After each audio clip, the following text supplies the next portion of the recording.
오늘 조선 궁중비사는 사육신 특집의 마지막으로 주저없이 스스로 목숨을 끊은 유성원과 성산문의 주저함을 탓한 유흥부인데 아마도 사육신 중에서 이 두 사람이 가장 잘 알려지지 않은 사람일 것입니다. 단종 복위운동의 주모자가 꼭 사육신이라고 단정할 만한 자료는 나오지 않고 추국 과정에서 주모자로 생각될 만한 사람이 드러나고 있을 뿐입니다. 즉 김질이 고변할 때 성산문의 말이라며 모의자로서 금성대군 성산문 이게 하위지 유흥부를 들었고 성산문의 첫 국문 때 박팽년 이게 하위지 유성원이 같이 모의있다 했습니다. 또한 이 계획을 알고 있는 사람이 유흥부와 박쟁이라고 했으며 박팽년의 공초에서는 성산문 하위지 유성원 이게 김문기 성승 박쟁 유흥부 권자신 송석동 윤영손 이휘 박중림 등 13인이라고 합니다. 또 김문기는 도진무의 직책을 갖고 있어 박팽년과 성산문에게 그대들은 벌내에서 성사하고 나는 밖에서 군대를 거느리고 기다리겠다는 말을 했습니다. 주모자가 확실한 성산문과 박팽년을 제외하고 사육신을 단정하긴 어려운데 공식 명단에서 17인이 반역을 도모했다고 발표했지만 순서대로 이름만 거론해 사육신이 누구인지는 확실하지 않습니다. 공식 명단의 17인은 이게 성산문 박팽년 하위지 유성원 박중림 권자신 김문기 성승 유흥부 박쟁 송석동 최득지 최치지 윤영손 박기년 박대년 등입니다. 주저없이 스스로 목숨을 끊은 유성원. 유성원은 본관은 문화, 자는 태초, 호는 난간인데 유수의 증손으로 할아버지는 유호, 아버지는 사인 유사근이며 어머니는 유님의 딸입니다. 세종 26년인 1444년 식년문과에 급제했고 이듬해 지편전 저장랑으로 당시의 의학 총서인 의방유치의 편찬에 참여했으며 1446년 박사로 승진했고 1447년 문과 중시의 을과로 급제했습니다.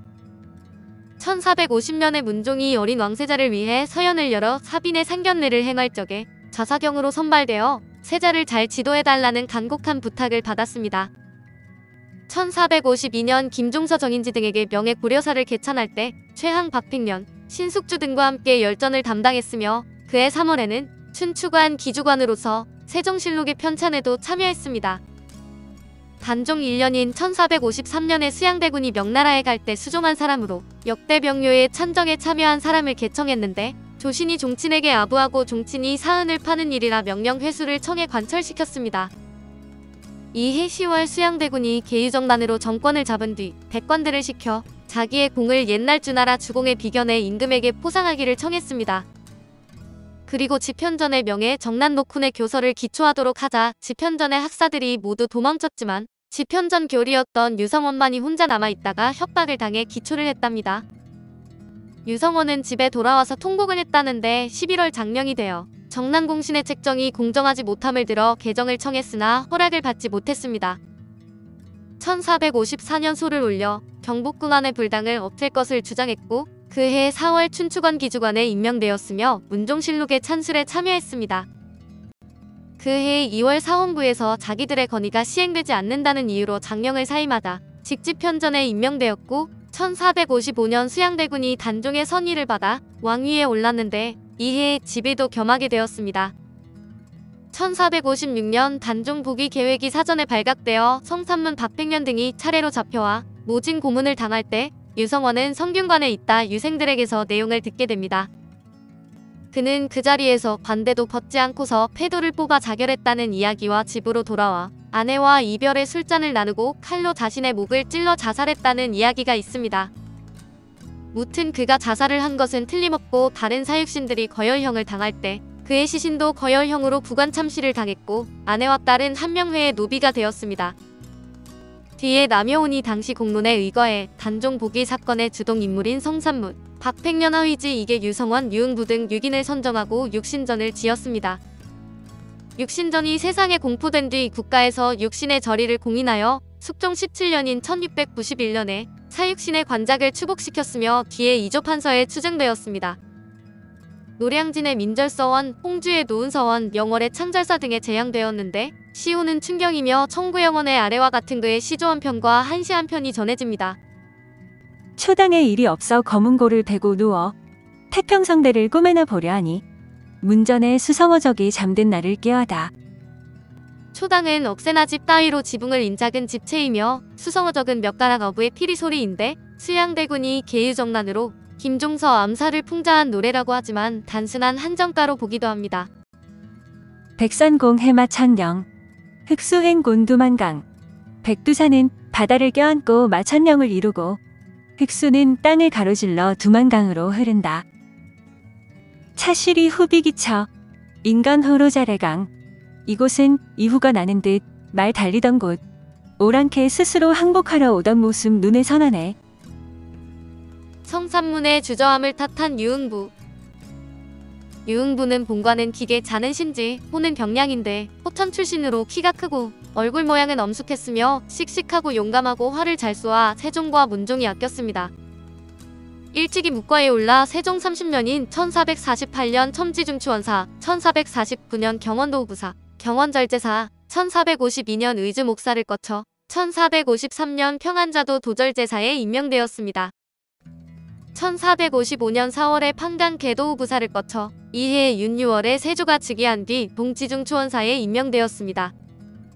1456년 성산문 박팽년 등이 창덕궁에서 명나라 사신을 초청 연회하는 날에 유흥부와 성산문의 아버지인 성승 등을 벼른검으로 선정해 그 자리에서 세조를 살해하고 반종을 복위하기로 계획을 세웠습니다. 때마침 왕이 운검을 세우지 말도록 명령했고 세자도 질병 때문에 왕을 따라 연회장에 나오지 못했습니다.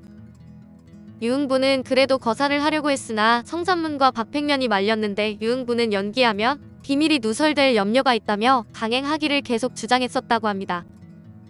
지금 세자가 경복궁에 있고 공에 운검을 쓰지 못하게 한 것은 하늘의 뜻입니다. 만약 이곳 창덕궁에서 거사하더라도 혹시 세자가 변고를 듣고서 경복궁에서 군사를 동원해 온다면 일의 성패를 알 수가 없으니 뒷날을 기다리는 것만 못합니다.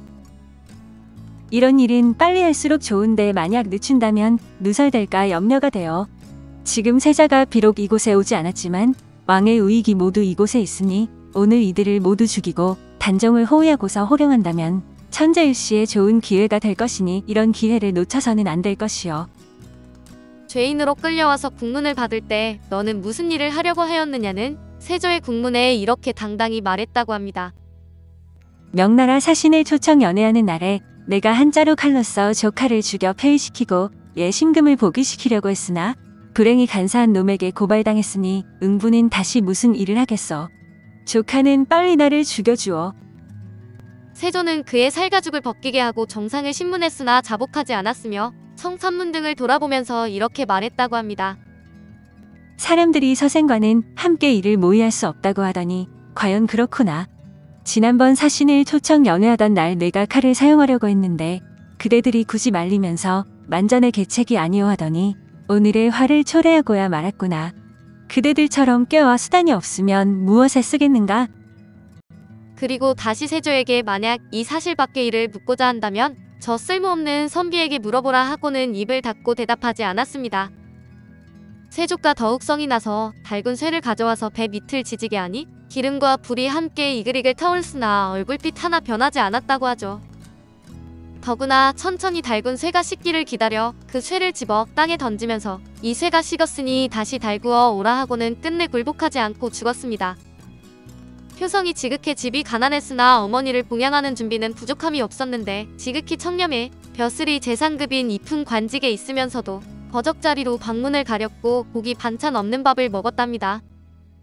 때로는 양식이 떨어지기도 하니 처자가 이를 원망했는데 유흥부가 죽던 날 아내가 울면서 길 가는 사람에게 말하기를 살아서도 남에게 의지함이 없었는데 죽을 때는 큰 화를 입었구나라고 했습니다. 남효운이 추강집에 육신전을 지으면서 단종복위의 거사 주모역은 성산문 박팽년이고 행동책은 유흥부로 이 세 사람이 한 일을 삼지역으로 부각시켰습니다. 1691년에 사육신의 절의를 국가에서 공인의 관작을 추복시켰고 1791년 단종을 위해 충성을 바친 여러 신하들에게 어정배식록을 편정할 때도 사육신이 되었습니다. 노량진의 민절서원, 홍주의 노은서원, 면산의 충국서원, 영월의 창절사, 대구의 낙빈서원, 의성의 충렬사, 강령의 충렬사 등에 제향되었고 병조판서에 추증되었는데 시후는 충목입니다. 청구영언과 가고관류에 다음과 같은 유흥부의 시조가 실려있고 다른 그의 시조 한 편이 전해집니다.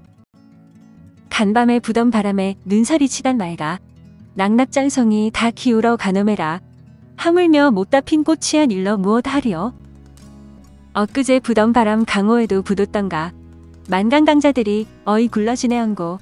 살림에 들은지 오래니 소식 몰라 하노라. 오늘 조선 궁중비사는 사육신 특집의 마지막으로 주저없이 스스로 목숨을 끊은 유성원과 성산문의 주저함을 탁한 유흥부였습니다.